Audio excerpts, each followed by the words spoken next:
Oriọmanụ ụmụ ọdịnala Igbo, aka m bụkwa onye nke gị Ugochi tubelu Nwa Adama.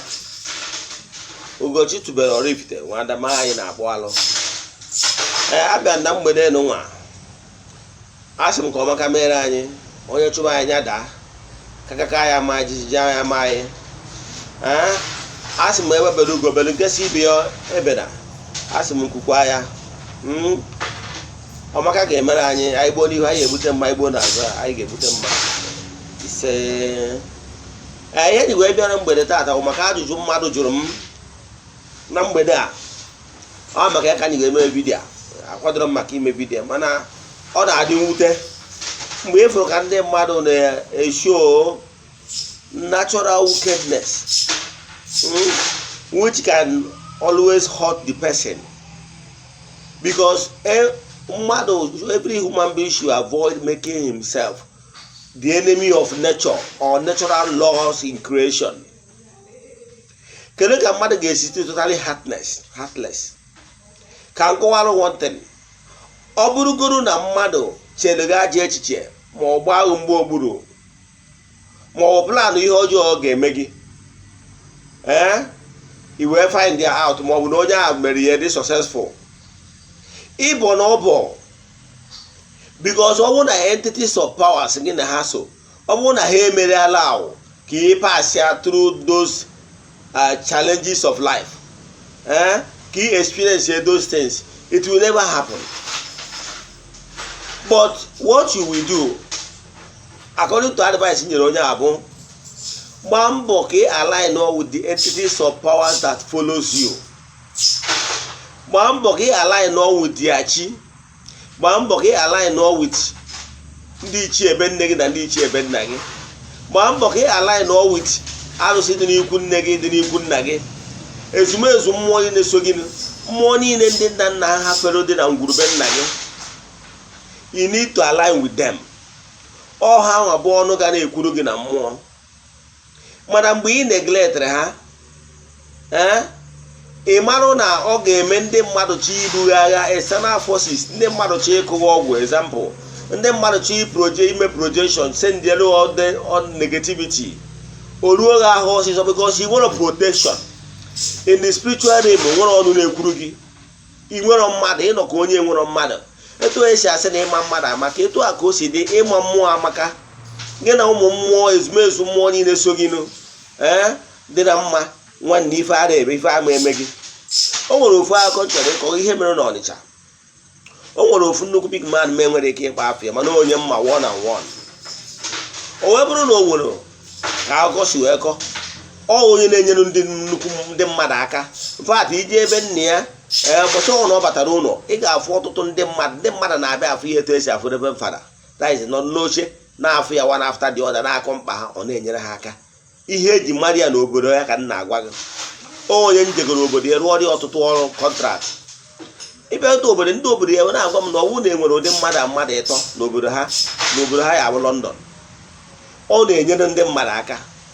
Ọ nwekwara ụbọchị nọ na public vehicle, o nwere akụkọ wee kọta akụkọ maka the man, onye draiva na-anya ya bụ keke, wee sị na nwoke a na-esogoro ihe gị n'ịmakọ na ọ bịa na workshop ịbịa bụrụ moto ya, etu a ka ọ ga-echi na-eke ndị mmadụ ego ụmụ ọrụ.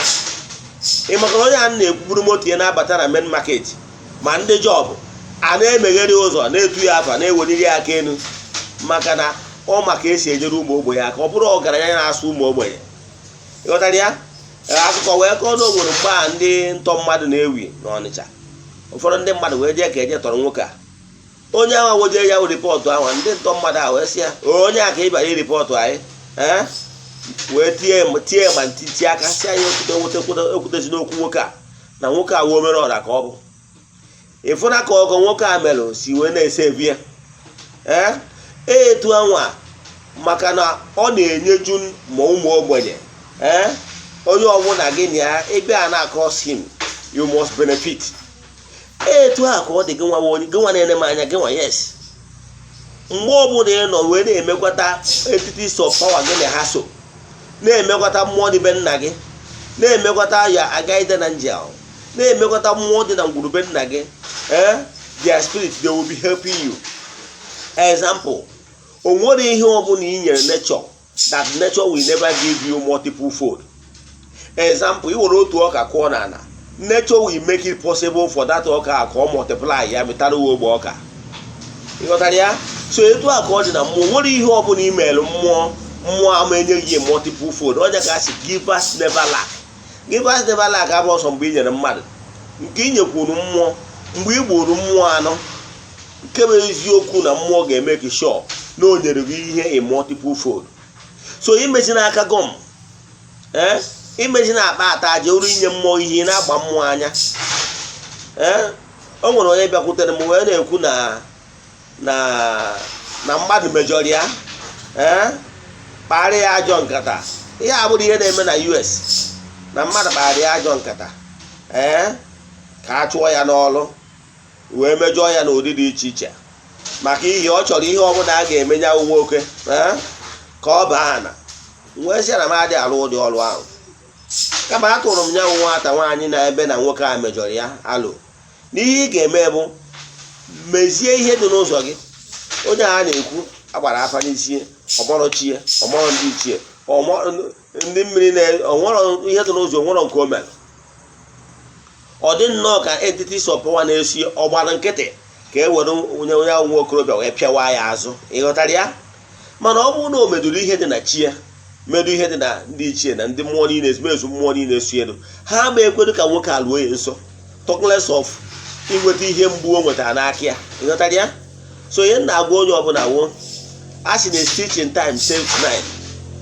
Learn how to make friends. Na-achụrụ ụmụ mmụọ so gị aja. Ọ bụrụ a west, ọ bụrụ dibịa ka ị na-enye na mmụọ so gị ka ị na-emezi na-akwaziri ụzọ gị. Imeri ihe dị n'ụzọ gị nke bụ eziokwu na ha ga-akwara gị ọgwụ, ha ga-agbara gị ọgwụ mmụọ, gbara gị ọgwụ mmadụ. Izuzu ọnwụ na onye ilo plan chara, onye a plan chọ were isi eburu ha ebuchigha ya azụ. Mana mgbe esi ka ije gwa ọgwụ wee na-atụ m na amadị ya sị ya, ọ bụrụ na esi ụfọdụ ndị mmadụ ama enwe ego ha ga-eji medu ihe n'ụzọ ha, esi ha mere ihe n'ụzọ ha sị na ha enwere ego. Mana nwata nwaanyị a dị redi ikwu ego na ọ bụ na asị ya kwasịkwere 500 ọ dị redi ekwu ya nụ ka ọ bụrụ na eburu this man one day that is within one month ọ ya akwụ ya. Igosi the level of bitterness o nwere, ma sizi ya kwụọ peanut ka o wee medu ihe dị n'ụzọ ya, setụrụ ezigbo ezu mmụọ ka ya na chi ya kwụrụ, ị ga-adụrụ ime ya. Ịghọtara ya? Ndị mmadụ na bitterness. Mana ọ bụrụ na o mere ihe dị n'ụzọ ya, setụrụ cha ezumezu mmụọ niile nye na-eso, o werugoro ọchị nkịtị wee sị ndị nye na-eso lekwara ihe onye na-eto a merie, ha megoro ikpe ziri ezi n'etiti ya na nwoke a, ihe a nwoke a merie na mgbe ọbụla nwoke a gbara ya, ọ dị mma. Ndị otu ya na mmụọ sie na-eje ọgụ, and ndị otu ya na mmụọ sie eje ọgụ ọnwụ na apas ya natural law of process because ekpego ya onye ikpe na mmụọ. Ha mecharịa bọcharịa jecharịa ya bụ ọgụ, ha kwudokwara ya, nyere ya aka oke niile a narị ya ma ihe ọma niile dọrọ ụzọ ya eruo ya aka. Mana mgbe isi ka ijiri aka gị bọọ ọbọ, ọ ya ka ejisi oge abọ n'ọbọ, mgbe isi ka ijiri aka gị bọọ ọbọ, mgbe ị gba abọchazie ọbọ anwa nke mbụgoro n'ijego gwọọ ọgwụ si ka igbuo mmadụ, mgbe ahụ ijizi aka gị jee bọọ abọ anwa ndị mmụọ dị n'ụzọ gị isetụrụ ya, ha ga-agba nkịtị, ha ga-agba nkịtị si ihe ọbụla i metara, ha gba maka ijizi aka jiri aka sịrị ya abọ ọbọ iwee je bọọ n'ọbọ. Ana m agwa na mgbe ahụ ije bọcha ọbọ je gwọọ ọgwụ ka ije gbuo mmadụ maka na onye ahụ mejọrọ gị, mgbe anwa marakwa na ihe ala anyị bara wuti mmụọ gị na-eso na ihe ijegoro mee mgbe ahụ revenge. Mgbe ahụ ịma na ogbu egbe na-esi n'egbe ana ịmara mgbe ijeji gwọọ ọgwụ ka igbuo onye mejọrọ gị, yes o mejọrọ gị, ịgwọzi ọgwụ mgbe ahụ ọ nwụọ, ịmarakwa na dark energy ga na-eso gị because na onye ọzọ gwọrọ gị ọgwụ n'imejọrọ ya ọ ya egbuka onye ahụ ịmara because ị nwere natural protection, ị nwere entity support na be nna gị adịghị protect gị na ihe imejọrọ mgbe ahụ ka imegwala onye mere gịnị.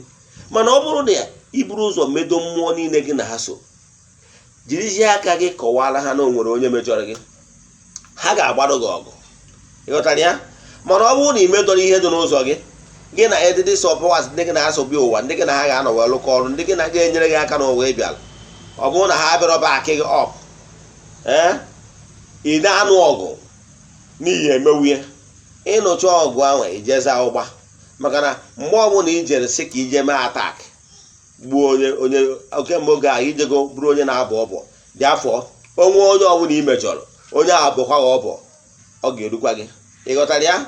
All laws of natural process. Mana ị bụrụ onye adị abọ ọbọ na-ahapụ mmụọ ka mmụọ jiri aka ịpasị ya judgment, o nwegoro onye imejọrọ onye abịa ka ọ bụ ọbọ na mmụọ ndị mmụọ ebe ibesi no na onye a bụrụ onye na-abọ ọbọ na ọ bụgo na ọnya ka imejọrọ na ọ ma eteki revenge dị afọ revenge ọnwụ na-eteki n'ebe ọ nọ is not and void, ọ ma eteki place. Ịghọtara ya? Ihe na-achọ ịkọwara iji n'aka gị mee onwe gị enemy of nature. Enwere natural laws in creation that governs the universe. It runs in positive direction. Once you key in into the positive direction of the natural laws in creation, everything will be moving on smoothly for you. Nature will be fighting for you because you allow natural process to take place. Mana mgbe ị bịa tie onwe gị onye ilo nke nature, ị put onwe gị against the natural laws in creation, bụrụ onye na-abịa aka gị abụ ọbọ, ị makwa na onwe onye imejọrọ onye agbakọ ọbọ na ọ ga-enweta gị. So ihe na-achọ ịkọwa bụ mezie ihe dị n'ụzọ gị. Ọtụtụ challenges ị na-enweta ma ọ na mmadụ riri ego gị ma ọ na mmadụ were oke gị o because of na imeziri ihe dị n'ụzọ gị, mmụọ gị na-asụ wee gbakọdo gị azụ. Ịghọtara ya? Ka e were onye a wee pịawa gị azụ. Ịmara mana gị na ha dị na mma, ha ga na-eprotect gị maka na ama na n'iwu onye nke ha ana ha mana ihe ọma na-emere gị na ị ga na-abịa egburu ha na-egburu ha anụ. Ịghọtara ya? So ha ma ekwe ka ihere mee gị. Ya gazie. Abụkwa m onye mgbasa ozi ọdịnala Igbo, Ugochi tubelu Oraifite. Ị ga-eji afa asụta na soshal midia na Facebook. Anyị na-agbakwa afa agbagha afa miri emi, wetu obi na gbara gị afa jụọ ese ọfụma nke bụ na ihe ọbụla anyị gwara gị jee oru jee Igbo etu a ka ọ dị and alụ onye bụ Oraifite ya n'anya na-abụ onwe ajụjụ ọbụla ị nwere ihe a m kwuru na mgbede a jụọ m, sendịara m ozi na WhatsApp. Nọmba m bụ 08057837672. Ugochi tubelu Oraifite. Ekene m ụnụ.